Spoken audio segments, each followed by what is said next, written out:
So yun mga panalo, magandang hapon. Welcome back ulit sa ating YouTube channel, Win Moto Vlogs. Siyempre ang ating page, Win Moto Vlogs.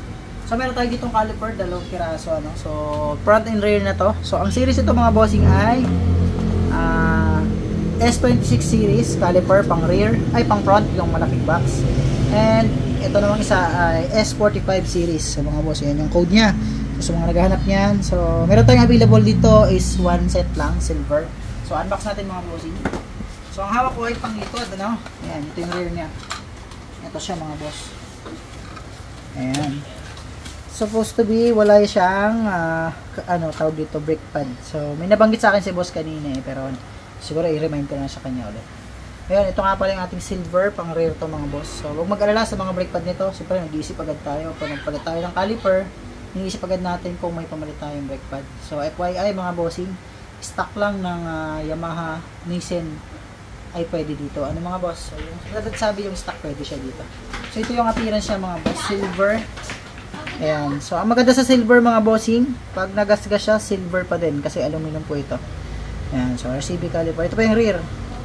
Let's go. Unbox naman natin yung tawag dito. Pangharap naman mga boss. So bakit nga ba tayo nagbabalik ng mga braking system? Siyempre, papugi, di ba? Pero number one, yung performance syempre. So higit na mas malakas siya kumpara dun sa mga stocks. Bakit? Syempre ito yung ating 4-pot. Ito yung pang front natin mga boss. So may brake pad na siyang kasama dito sa ating front. Yan yung kanyang appearance mga boss, silver. So dito yung lagayan ng banjo bolt. Kinokonek siya dun sa hose, ano. Then ito naman yung kanyang bleeder. So mapapansin nyo mga boss, pag ganito yung pwesto niyan, at maganda siyang i-bleed dahil yung standing ng kanyang bleeder ay nakapaibabaw, ano. So pag nakapaibabaw, yung bagang natatapon, mas makukuha natin siya ng maayos. So maglagay lang tayo ng basahan dito habang binibleed natin. So yung iba naman is pababa. Ang maganda naman sa pababa na gano'n ay nahuhulog agad yung fluid from the top, ano, dun sa may master pump.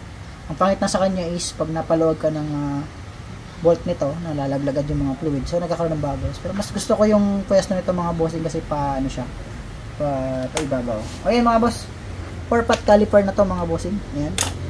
2-pot pala, 2-pot mga boss. Sorry, 2-pot lang to mga bossing. So from stock na 1-pot, 2-pot na to mga boss. So mas may performance. So magandang i-turn dito is yung ating 298mm na rotor disc. Yan mga boss. So yan mga boss, pag gusto nyo, meron tayong available sa shop. One set lang to, paunahan lang. Silver yung kulay ha, huwag maghanap ng wala. Okay, thank you so much mga boss. Dimension ba doon?